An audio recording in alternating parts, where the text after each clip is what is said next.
Kementerian Komunikasi dan Informatika bekerjasama dengan Kaukus Media dan Pemilu menyelenggarakan Editors Forum di Denpasar. Kegiatan tersebut bertajuk Media Bermartabat untuk Pemilu Berkualitas. Dalam acara Editors Forum Media Bermartabat untuk Pemilu Berkualitas, Kepala Pusat Litbang Aplikasi Informatika dan Informasi dan Komunikasi Publik Kemkominfo Wirianta mengatakan, dalam proses pemilu untuk mencari pemimpin, jangan sampai mengakibatkan masyarakat terpecah belah. Dalam hal ini, pers memiliki tugas yang penting dan strategis. Wirianta juga melihat peran media sosial medsos juga sangat besar untuk turut mempengaruhi opini masyarakat dalam proses pemilu, selain media massa yang sudah ada. Sementara Profesor Dr. Bagir Manan, mantan Ketua Dewan Pers Indonesia Raram, ada 4 hal yang perlu diperhatikan oleh perusahaan pers agar tetap bermartabat dan berkualitas. Pertama, pers harus tetap loyal, setia, dan taat menjalankan prinsip jurnalisme demokratis. Kedua, pers tetap menjaga independensi, sebab pers juga bisa tidak independen. Ketiga, pers mesti menjaga dirinya sebagai institusi publik yang harus menjaga kepercayaan publik. Keempat, dalam pelaksanaan pemilu, pers juga harus menjamin pemilu berjalan bebas, karena bebas ini juga merupakan hidup matinya pers. Bagir Manan menambahkan, media sosial tidak bisa dibunuh karena media sosial merupakan buah dari kebebasan yang diperjuangkan selama ini.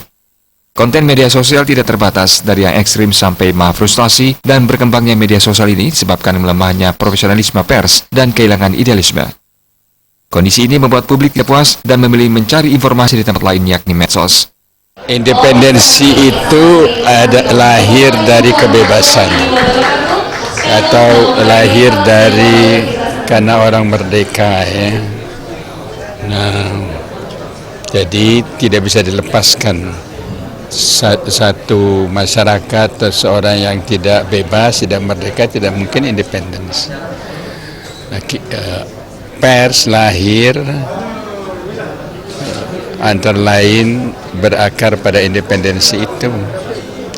Karena itu pers harus berani menyatakan tempatnya di dalam kehidupan bersama ini ya. Karena pers itu juga sebagai lembaga sosial hanya akan hidup kalau memelihara kepercayaan publik, maka dia harus selalu berada di tengah-tengah dan untuk kepentingan publik ya.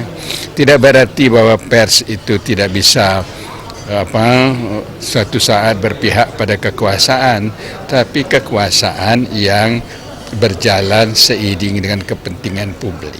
Ya. Acara itu juga diisi dengan deklarasi pencanangan pers bermartabat untuk pemilu berkualitas dengan 6 butir pernyataan sikap yang dibacakan Ketua PW Bali dengan didampingi pimpinan redaksi media massa di Bali. Disaksikan Profesor Bagir Manan, Agus Sudiryo, dan staf ahli Kemkominfo Ahmed Kurnia. Ngurah Wira Bali.